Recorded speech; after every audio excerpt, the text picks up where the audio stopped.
জওয়ালকে kitchen থেকে সবাইকে স্বাগত। কেমন আছো সবাই? আজকে আমি মানে একটা তরকারি বানাবো। এটা দেখো, এটা হচ্ছে লাউ। হ্যাঁ, আর এর সঙ্গে আমি পালং শাক দেবো, আর এখানে দেবো আমি এই কাবলি চানা। কাবলি চানা ছাড়াও তুমি যদি মটর ডালও দিতে পারো তো মটর ডাল দিয়েও ভালো হবে। এমনি তো দেখো পালং শাক বা লাউ এসব তরকারি সবাই খুব একটা ভালোবাসে না, তো এরকম মিশিয়ে করলে পরে খুবই তোমার গিয়ে সুস্বাদু এবং প্রত্যেকের পছন্দ হবে। লোভনীয় করতে হবে। হ্যাঁ, ভালো করে করতে হবে। তো খাবার হচ্ছে তোমার গিয়ে সবার আগে, অ্যাট্রাকটিভ করতে হবে। তোমার গিয়ে খাবারটা দেখতে ভালো হবে। তাহলেই তোমার গিয়ে খাওয়ার আগে যদি দেখতে ভালো হয়ে যায় তো সবাইরই পছন্দ হয়ে যায়। তারপরে তো একটু ভালো করে রান্না করলে সেটা টেস্টে এবং রঙে খাবারের সব দিক দিয়ে বেটার হয়। তো আজকে আমি এখানে একটা লাউ নিয়েছি, লাউটা বড় ছিল বলে আমি হাফ নিয়েছি। আর এখানে এক আঁটি পালং শাক নিয়েছি। আর এই চানাটা আমি সকালবেলা একটু নুন আর তেজপাতা, এলাচ, একটু দারচিনি দিয়ে আমি এটা সেদ্ধ করে নিয়েছি। কেমন এই এখন আমি এটা কি করব, পালং শাকটা ধুয়ে গুছিয়ে রেখেছি, এটাকে কুচিয়ে নেব। আর এই লাউটাকে একটু কেটে খুব বড় সাইজ করব না, ছোট সাইজই করব, করে একটা সিটি দিয়ে নেব। তাহলে কি হবে, চটপট রান্না হয়ে যাবে। তা নাহলে লাউটা সেদ্ধ হতে খুব অসুবিধা হয়ে যায়। পালং তো বেশি অসুবিধা হয় না। আমি চানাটা, কাবলি চানাটাও আমি সেদ্ধ করে নিয়েছি। তো এটাকে আমি এখন পরিষ্কার করে কেটে ধুয়ে একটু নুন দিয়ে আমি একটা সিটি মেরে নিই, ঠিক আছে? এবার আমি দেখো লাউটাকে এইরকম পিস করে কেটে নিয়েছি। কেমন, এটা লাউটা দেখো কচি আছে, কোনো বিচি নেই। তবুও কি লাউটা যদি আমি এমনি সেদ্ধ করি তো অনেকটা টাইম লাগবে। তো এখন একে আমি কুকারের মধ্যে দিয়ে জাস্ট মানে একটা সিটি উঠবে, ফুল হবে না, কেননা লাউ তো কুকারে দিলে পরে একটা সিটি উঠবে, সেই সময় আমি বন্ধ করে দেবো। দিয়ে ঠান্ডা হলে তারপরে আমি এটা কুচিয়ে নিয়েছি। তারপরে তোমার গিয়ে এখানে একটু পেঁয়াজ দেবো, পেঁয়াজ কুচিয়ে নিয়েছি। এটা টমেটো দেবো একটু টেস্টের জন্য, গ্রেভির জন্য। হ্যাঁ, তখন এই রান্নাটা আমি তখন শুরু করব। তো এখন আমি এটাকে কি করি, এই লাউটাকে আমি একটু সিটি দিয়ে দেবো, মানে সিটিটা পুরো উঠবে না। সিটিটা দিয়ে নিয়ে একটু সামান্য নুন দেবো, আর কিচ্ছু দেবো না। এবার আমি দেখো লাউটা আমি একটা সিটি দিয়ে নিয়েছি। কেমন, একটু নরম হয়েছে। তা নাহলে এটা যদি আমি কাঁচা বসাতাম তো একটু সময় লেগে যেত। তো সেটা এখানে তোমার গিয়ে লাউটা একটু নরম হয়েছে। তো এবার আমি শুরু করি। কেমন, কড়াইতে তেল দেবো।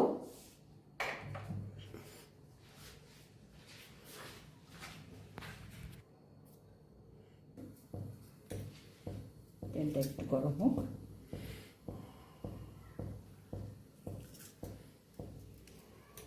এই লাউ পালং শাক জানো তো, বড় ছোট বেশিরভাগ লোকেদেরই একদম পছন্দ হয় না।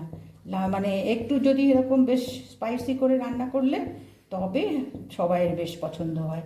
আর এই যে আজকে আমি এখন বানাচ্ছি, এখানে একটু কাবলি চানা দেবো, আর তোমার দুটো শুকনো লঙ্কা দিয়েছি। এটা একটু ভাজা হলে এর মধ্যে এবার আমি পেঁয়াজটা দেবো, একটু পেঁয়াজ দেবো। এখানে অবশ্য রসুন দেবো না, কেননা লাউ আর পালং শাক তো, তো এর মধ্যে আমি রসুনটা দেবো না। যেহেতু কাবলি চানা দিয়েছি, একটু মানে টেস্ট ভালো হওয়ার জন্য আমি এখানে একটু পেঁয়াজ দিচ্ছি। যদি পেঁয়াজ পছন্দ না হয় তো এটা তোমার গিয়ে বাদ দেওয়া যেতে পারে। পেঁয়াজ দিলে মানে একটা টেস্ট মানে ভালো আসে আর কি তরকারির।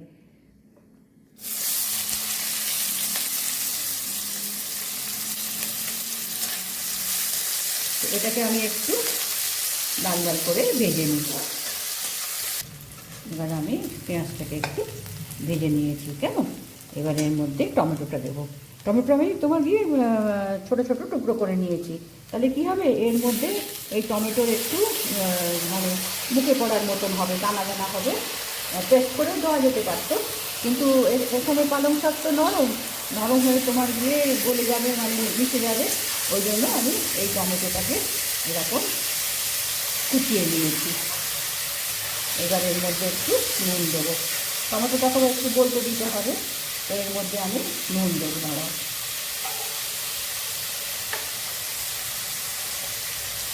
এবার এর মধ্যে নুন দেবো।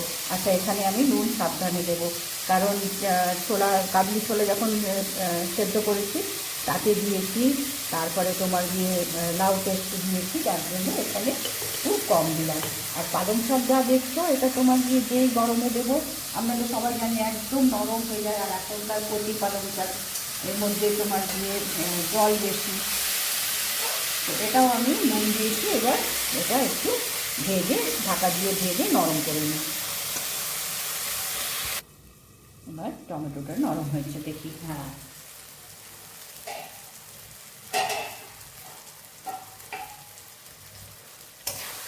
তেলও ছড়েছে ভেজে। এবার এখানে এর মধ্যে আমি এই একটু আদা পেস্ট দেবো। এখানে রসুন দিলাম না, কারণ লাউ একসঙ্গে তো, যার জন্য রসুনটা দিলাম না। রসুনটা ভীষণ স্ট্রং হয়, এই জন্য রসুন দিলাম না, আদাটা দিলাম।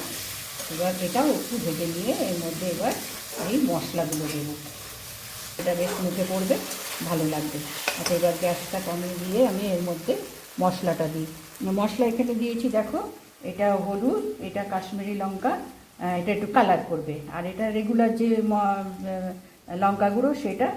আর এটা হচ্ছে আমি ঘরে বানাই যেটা, ধনে জিরে তেজপাতা একসঙ্গে ভেজে এই মশলাটা আমি একসঙ্গে করে রাখি, যার জন্য এতে জিরে গুঁড়ো ধনে গুঁড়ো আলাদা আলাদা করতে হয় না, একসঙ্গে তোমার দেওয়া আছে। এবার এই মশলাটা একটু জল দেবো, দিয়ে এটাও একটুখানি ভেজে তারপরে পালং শাক লাউ সব মেশাবো একটু জল দিয়ে। এবার মশলাটা আমি ভেজে নিয়েছি। এবার আবার একটু গ্যাসটা কমিয়ে দিয়ে এর মধ্যে এবার পরপর এগুলো দেবো। এবার দিলাম আমি এখানে কাবলি চানা, একটু ভালো করার জন্য, যাতে সবারই ভালো পছন্দ হয়। এমনি যতই ভালো করে তুমি লাউ বানাও বা পালং শাক বানাও, কারোরই যেন সেরকম একটা পছন্দ হয় না, কিন্তু এইভাবে বানালে পরে সত্যিই তোমার গিয়ে সবাই পছন্দ করবে। আচ্ছা, এবার আমি এর মধ্যে এই যে লাউটা আমি ফের সেদ্ধ করেছিলাম একটা সিটি দিয়ে, এবার এটা দিলাম, কেমন? এবার একটু পানি দেবো। এবার শাকটা মেশাবো এর মধ্যে।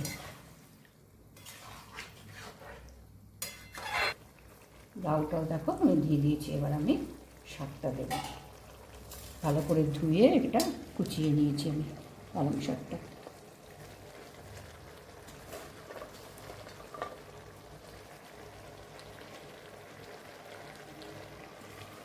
তরকারির মধ্যে সমস্ত তরকারিতে বা এই যে কাবলি চানা বলো, এগুলো সমস্ত হচ্ছে তোমার দিয়ে আমাদের বানাতে হয়।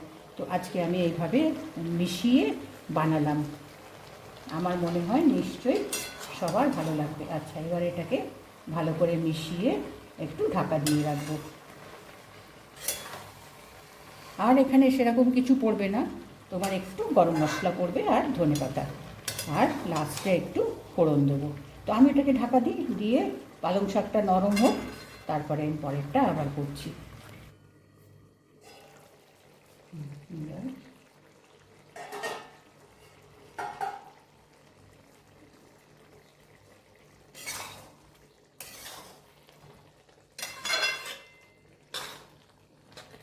পালং শাক দিয়ে সব নরম হয়ে গেছে, লাউটাও নরম হয়েছে।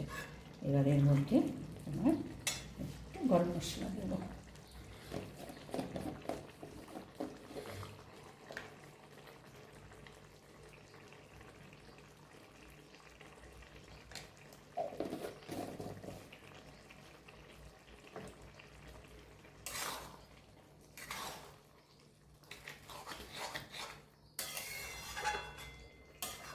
আর একটু ধনেপাতা দেবো।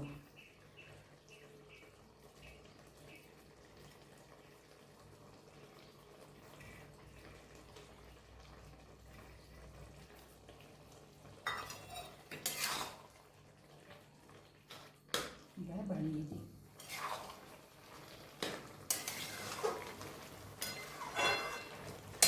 এবার এখানে একটু ফোড়ন দেওয়ার জন্য আমি একটু তেল গরম করি, কেমন? ওটা সাইডে সরিয়ে দিই। এবার এটাকে বাটিতে নামিয়ে নেব।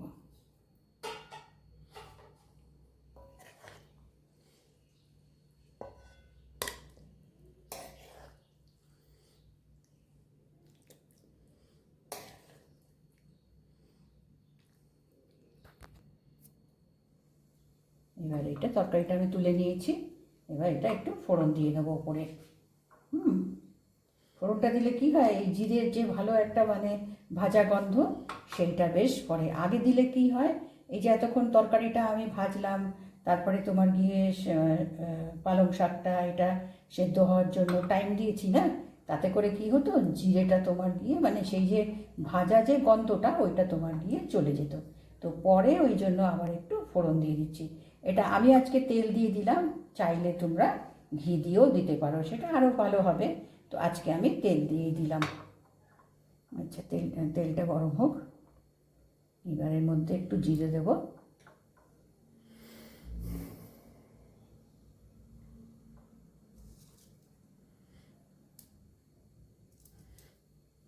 তোমার দিয়ে চটপট করে না, এখন বেশ গরম হয়েছে। প্রথমে তেলটা আর কি ভালো গরম করে নিয়ে তারপরে এর মধ্যে একটু কালারের জন্য আমি এই কাশ্মীরি লঙ্কার গুঁড়ো দেবো।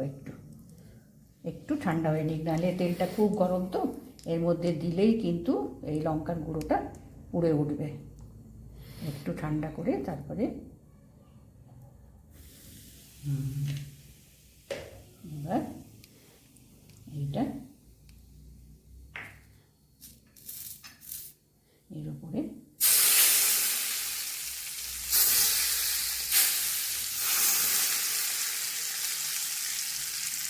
এই তরকাটা হচ্ছে তোমার গিয়ে অ্যাকচুয়াল জিরে আর মানে ফোড়নের যে ফ্লেভারটা আনে, সেই ফ্লেভারটা তোমার গিয়ে এটা সুন্দর করে আনে।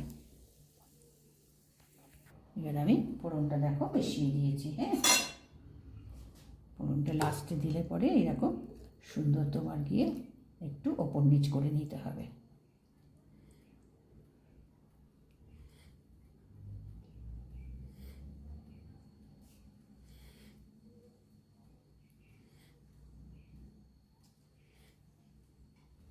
আজকে দেখো যে লাউ পালং শাক আলাদা করে রান্না করলে কারোরই পছন্দ হয় না, খেতে চায় না, খুব অশান্তি হয়।